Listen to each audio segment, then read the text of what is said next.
नमस्कार दोस्तों, मैं मनीष चौहान स्वागत करता हूं आपका अपने यूट्यूब चैनल में। आज हम करंट अफेयर्स के कुछ क्वेश्चन देखने वाले हैं, तो चलो क्लास को स्टार्ट करते हैं। पहला क्वेश्चन है, केंद्र सरकार ने हाल ही में नमामि गंगे कार्यक्रम के तहत डैश डैश डैश रुपये की 8 परियोजनाओं को मंजूरी दी है।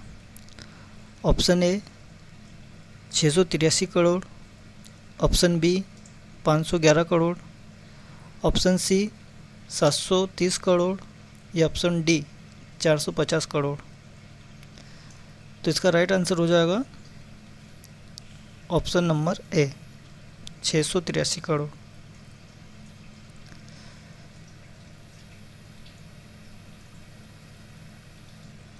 राष्ट्रीय स्वच्छ गंगा मिशन के महानिदेशक जी अशोक कुमार ने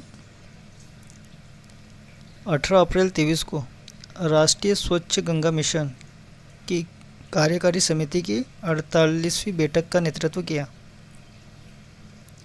की पॉइंट है, कार्यकारिणी समिति की बैठक में कुल 683 करोड़ रुपए की 8 परियोजनाओं को मंजूरी दी गई। हिडन नदी, जो यमुना की नदी की सहायक नदी है, की सफाई के उद्देश्य से 407.39 करोड़ रुपए की 4 परियोजनाओं को भी मंजूरी दी गई। 2025 में उत्तर प्रदेश में महाकुंभ से पहले प्रयागराज में 7 घाटों के विकास के लिए एक परियोजना को मंजूरी दी गई थी। बैठक के दौरान अशोक कुमार ने राज्य के अधिकारियों से एसटीपी साइटों पर सौर खेती में संलग्न होने का आग्रह किया है, जिससे निर्मल जल केंद्रों को चलाने के लिए सौर ऊर्जा के उपयोग को प्रोत्साहित किया जा सके। एडिशनल इन्फॉर्मेशन है, स्वच्छ गंगा के लिए राष्ट्रीय मिशन को गंगा नदी के कायाकल्प, संरक्षण और प्रबंधन के लिए राष्ट्रीय परिषद, जिसे राष्ट्रीय गंगा परिषद भी कहा जाता है, द्वारा क्रियान्वित किया गया था। यह मिशन 12 अगस्त 2011 को सोसाइटी पंजीकरण अधिनियम 1860 के तहत एक पंजीकृत सोसाइटी के रूप में स्थापित किया गया था। राष्ट्रीय गंगा परिषद के तहत स्वच्छ गंगा के लिए राष्ट्रीय मिशन उत्तर प्रदेश, उत्तराखंड, बिहार, झारखंड और पश्चिम बंगाल राज्य में राज्य स्तरीय कार्यक्रम प्रबंधन समूहों द्वारा समर्थित है। यह वित्तीय और तकनीकी सहायता प्रदान करके गंगा नदी के प्रदूषण को दूर करने के लिए भारत सरकार द्वारा की गई एक पहल है। नेक्स्ट क्वेश्चन है क्वेश्चन नंबर 2, निम्नलिखित में से हाल ही में राज्य के कुछ क्षेत्रों में पानी की कमी के समाधान के लिए जल बजट को अपनाने वाला पहला राज्य बन गया। Option A Tamil Nadu, option B Andhra Pradesh, option C Rajasthan या फिर ऑप्शन डी केरल। तो इसका राइट आंसर होगा ऑप्शन डी केरल। आइए व्याख्या देख लेते हैं। केरल 18 अप्रैल 23 को राज्य के कुछ क्षेत्रों में पानी के कमी के समाधान के लिए बजट को अपनाने वाला पहला राज्य बन गया है। की पॉइंट है, परियोजना के पहले चरण में 94 ग्राम पंचायतों और 15 ब्लॉक पंचायतों को शामिल किया जाएगा। सार्वजनिक जल बजट मुख्यमंत्री पिनाराई विजयन द्वारा जारी किया गया था। साथ ही पश्चिमी घाटों में सिंचाई नेटवर्क के पुनर्वास के लिए इनी नज ओजोकाटे परियोजना के तीसरे चरण का शुभारंभ किया गया था। राज्य द्वारा पहली बार 2019 में जल बजट का विचार रखा गया था। वर्तमान बजट राज्य में पानी की उपलब्धता, खपत के आधार पर तैयार किया गया था और क्षेत्र में आबादी के आधार पर किसी विशेष स्थान पर पानी की उपलब्धता और इसकी खपत के बारे में डेटा देता है। इस कदम का उद्देश्य पानी के उचित उपयोग के बारे में लोगों को जागरूकता पैदा करना और इसके अपव्यय को रोकना है। बजट को जल संसाधन विकास प्रबंधन केंद्र और राज्य जल विभाग ने तैयार किया था। एडिशनल इन्फॉर्मेशन है, हालांकि केरल में लगभग 44 नदियाँ और कई अन्य जल निकाय है, लेकिन कुछ हिस्सों में गर्मी के मौसम में पानी की भारी कमी का सामना करना पड़ता है। केरल भारत के मालाबार तट पर स्थित एक राज्य है। मालाबार तट पर स्थित है। इसका गठन 1 नवंबर 56 को राज्य पुनर्गठन अधिनियम के पारित होने के बाद कोचीन, मालाबार, दक्षिण केनरा और त्रावणकोर के तत्कालीन क्षेत्रों के मलयालम भाषी क्षेत्रों को मिलाकर किया गया था। राजधानी तिरुवनंतपुरम है। मुख्यमंत्री पिनाराई विजयन है। राज्यपाल आरिफ मोहम्मद खान। साक्षरता दर 96.2% है। क्वेश्चन नंबर 3 है, तमिलनाडु ई गवर्नेंस एजेंसी ने हाल ही में विभिन्न राज्य सरकार विभागों के ई गवर्नेंस अनुप्रयोगों के साथ बैंक के भुगतान एग्रीगेटर को एकीकृत करने के लिए निम्नलिखित में से किस बैंक के साथ समझौता ज्ञापन पर हस्ताक्षर किया? A Bharatiya state bank, B south Indian bank, C Canara bank, D Indian bank. तो इसका राइट आंसर हो जाएगा option number D, Indian bank. चर्चा में क्यों है देख लेते हैं। तमिलनाडु ई गवर्नेंस एजेंसी 18 अप्रैल 23 को विभिन्न राज्य सरकार के विभागों के ई गवर्नेंस अनुप्रयोगों के साथ इंडियन बैंक पेमेंट एग्रीगेटर को एकीकृत करने के लिए इंडियन बैंक के साथ एक समझौता ज्ञापन पर हस्ताक्षर किए। की पॉइंट्स है, जबकि राज्य सरकार के सभी विभाग किसी भी भुगतान संबंधी ज़रूरतों के लिए प्लग एंड प्ले प्लेटफॉर्म का लाभ उठा सकते हैं। प्लग एंड प्ले प्लेटफॉर्म का लाभ उठा सकते हैं। पेमेंट एग्रीगेटर प्लेटफॉर्म सेवाएं नागरिकों और व्यवसायों को निर्बाध भुगतान अनुभव प्रदान करने के अलावा इन विभागों को समय पर और लागत प्रभावी समाधान प्रदान करेगी। ये platform debit card, credit card, UPI payment, net banking, e चालान, ई यूपीआई जैसे कई भुगतान चैनलों के साथ एकत्रीकरण कर और समाधान सेवाओं के माध्यम से ऑनलाइन भुगतान और संग्रह के लिए एकीकृत भुगतान तंत्र की सुविधा प्रदान करता है। इंडियन बैंक भुगतान एग्रीगेटर सेवा प्रदान करने और ई पेमेंट को पे as per use model opex model पर सक्षम करने के लिए सहमत हो गया है, जिसकी कीमत उपलब्ध बाजार विकल्पों की तुलना में सस्ती है। अतिरिक्त इन्फॉर्मेशन है, इंडियन बैंक एक भारतीय सार्वजनिक क्षेत्र का बैंक है। भारतीय सार्वजनिक क्षेत्र का बैंक है जिसकी स्थापना कब हुई थी? 1907 में, और इसका मुख्यालय चेन्नई में है। 1969 से भारत सरकार के पास बैंक का स्वामित्व है। 30 अगस्त 19 को भारतीय वित्त मंत्री निर्मला सीतारमण द्वारा की गई घोषणा के अनुसार इलाहाबाद बैंक का 1 अप्रैल 20 से विलय हो गया है, जिसे इंडियन बैंक अब देश का 7वां सबसे बड़ा बैंक बन गया है। एमडी और सीईओ शांतिलाल जैन है। टैगलाइन है your own bank. Next question है question number 4, Ken Betwa link किस राष्ट्रीय उद्यान से गुजरती है? Option A Bandhavgarh, option B Kanha राष्ट्रीय उद्यान, ऑप्शन सी पन्ना राष्ट्रीय उद्यान, या फिर ऑप्शन डी पेंच राष्ट्रीय उद्यान।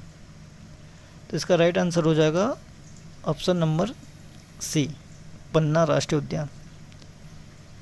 की पॉइंट देख लेते हैं।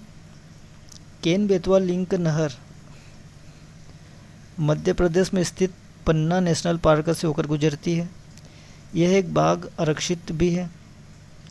केन बेतवा लिंक परियोजना एक नदी अंतयोजन परियोजना है जिसका उद्देश्य यूपी में केन नदी के अधिशेष जल को मध्य प्रदेश में झांसी, बांदा के जिलों में फैले सूखाग्रस्त बुंदेलखंड क्षेत्र की सिंचाई के लिए अधिशेष जल में स्थानांतरित करना है। ललितपुर और यूपी के महोबा जिले और मध्य प्रदेश के टीकमगढ़, पन्ना, छतरपुर जिले। केन और बेतवा नदियाँ मध्य प्रदेश में उत्पन्न होती है और यमुना की सहायक नदियाँ हैं। केन यूपी के बांदा जिले में और यूपी के हमीरपुर जिले में यमुना के साथ मिलते हैं। बेतवा नदी पर राजघाट, पसरिचा और मटीला बांध है। केन नदी पन्ना बाग आरक्षित से होकर गुजरती है। नेक्स्ट क्वेश्चन है क्वेश्चन नंबर 5। वर्ष 2022 में कुल कितने व्यक्तियों को पद्म पुरस्कारों से सम्मानित किया गया? ऑप्शन ए 128 व्यक्ति, ऑप्शन बी 18 व्यक्ति, ऑप्शन सी 4 व्यक्ति या फिर ऑप्शन डी 34 व्यक्ति। तो इसका राइट आंसर हो जाएगा ऑप्शन नंबर ए। की पॉइंट देख लेते हैं। 2022 के लिए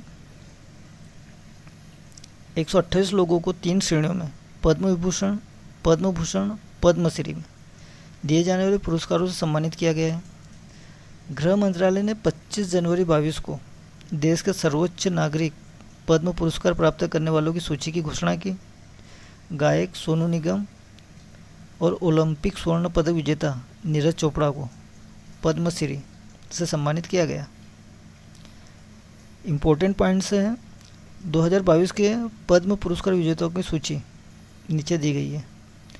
पद्म विभूषण 4 लोगों को मिला,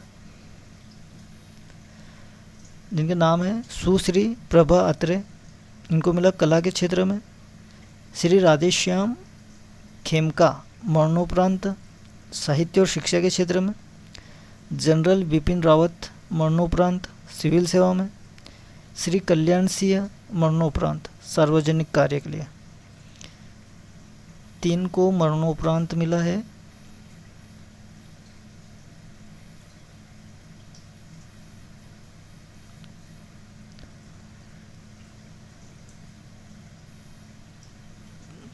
पद्म भूषण 17 लोगों को मिला है।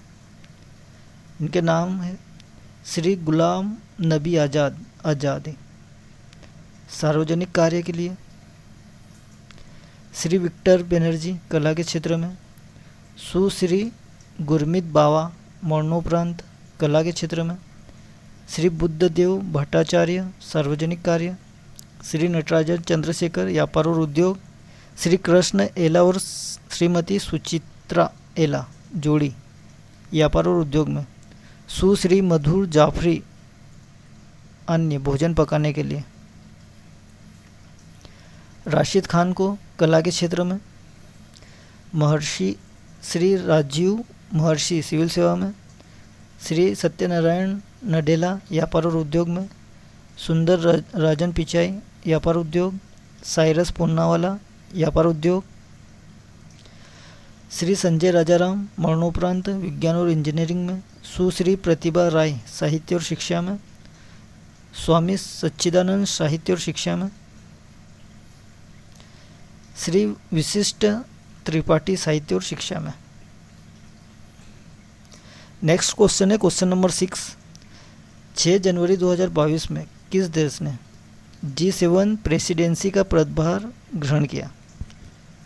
Option A Netherlands, option B Germany, option C Austria या फिर ऑप्शन डी फ्रांस। इसका राइट आंसर हो जाएगा ऑप्शन नंबर बी जर्मनी। की पॉइंट्स है 1 जनवरी को जर्मनी ने G7 प्रेसिडेंसी का पदभार ग्रहण किया। 2022 G7 शिखर सम्मेलन 26 से 28 जून 2022 तक बवेरियन एल्प्स में आयोजित किया जाएगा। G7 या ग्रुप ऑफ 7 में America, Canada, Japan, France, United kingdom, Italy, Germany शामिल है। जून 2021 के शिखर सम्मेलन में G7 नेताओं ने 2.3 बिलियन वैक्सीन खुराक वितरित करने पर सहमति व्यक्त की है। कोवैक्स टीकाकरण गठबंधन में जर्मनी दूसरा सबसे बड़ा दाता है। एक्स्ट्रा जानकारी देख लेते हैं। Group of 7 Canada, France, Germany, Italy, Japan, United kingdom, संयुक्त राज्य अमेरिका का एक अंतर सरकारी राजनीतिक मंच है। इसकी स्थापना 1975 में हुई थी। नेक्स्ट क्वेश्चन है क्वेश्चन नंबर 7। निम्नलिखित में से कौन सा देश सार्क का सदस्य नहीं है? Option A Nepal, option B Maldives, option C चीन या फिर ऑप्शन डी अफगानिस्तान। इसका राइट आंसर हो जाएगा ऑप्शन नंबर सी। प्रमुख बिंदु देख लेते हैं। चीन सार्क का सदस्य नहीं है। सार्क क्षेत्रीय सहयोग के लिए दक्षिण एशियाई संघ, यह एक क्षेत्रीय अंतर सरकारी संगठन है। इसके सदस्य देश है भारत, अफगानिस्तान, पाकिस्तान, भूटान, नेपाल, मालदीव, श्रीलंका, बांग्लादेश। सार्क देशों को याद करने की ट्रिक है MBBS pen, M Maldives, B Bhutan, B Bangladesh, A Sri Lanka, P Pakistan, A Afghanistan, I Bharat, N Nepal. Question number 8 है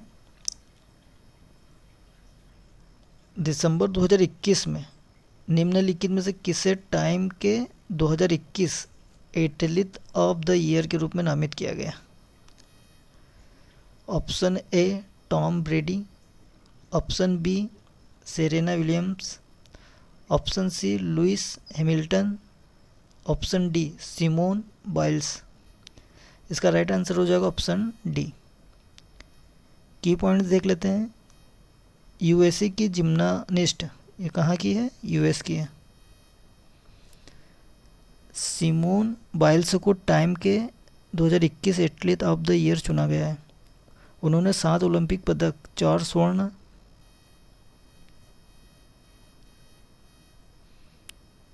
1 रजत, 2 कांस्य जीते हैं। वह एक एकल ओलंपिक में यूएसए जिम्नास्टिस्ट द्वारा सर्वाधिक स्वर्ण पदक का रिकॉर्ड रखती है। उन्होंने रियो ओलंपिक 2016 में 4 स्वर्ण पदक जीते थे। ओलंपिक और विश्व चैंपियनशिप में उनका नाम संयुक्त रूप से 32 पदक है। नेक्स्ट क्वेश्चन है क्वेश्चन नंबर 9। प्रवासी भारतीय दिवस 9 जनवरी को मनाया जाता है। यह दिवस पहली बार किस वर्ष मनाया गया था? Option A 2001, option B 2002, option C 2003, option D 2004। इसका राइट आंसर हो जाएगा ऑप्शन नंबर सी। की पॉइंट्स देख लेते हैं। प्रवासी भारतीय दिवस 9 जनवरी को मनाया जाता है। यह भारत सरकार के साथ प्रवासी भारतीय समुदाय के जुड़ाव को मजबूत करने, उन्हें अपनी जड़ों से फिर से जोड़ने के लिए मनाया जाता है। यह दिवस पहली बार 2003 में मनाया गया था। इसी दिन 1915 में महात्मा गांधी दक्षिण अफ्रीका से भारत लौटे थे। उन्हें महान प्रवासी की उपाधि मिली है।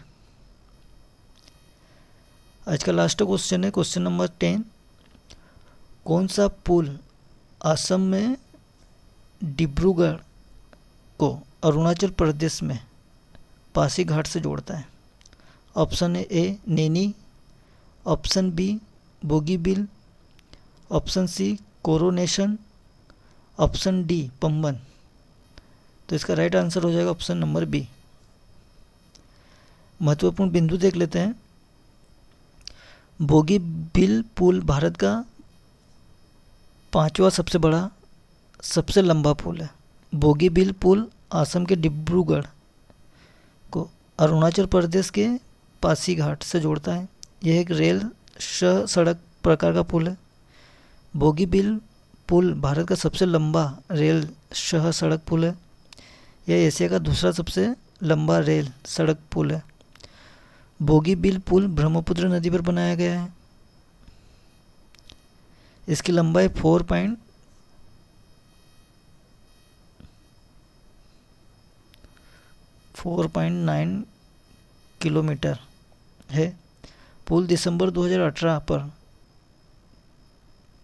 25 प्रधानमंत्री नरेंद्र मोदी द्वारा किया गया था।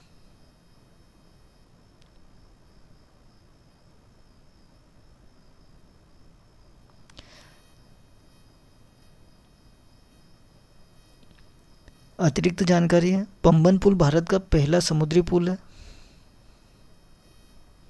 यह तमिलनाडु में स्थित है। नैनी ब्रिज उत्तर प्रदेश के प्रयागराज में स्थित है। कोरोनेशन ब्रिज पश्चिम बंगाल में तीस्ता नदी पर स्थित है। यह दार्जिलिंग और कालिम्पोंग जिलों को जोड़ता है। दोस्तों, आपको आज की क्लास कैसी लगी कमेंट करके ज़रूर बताएं। धन्यवाद।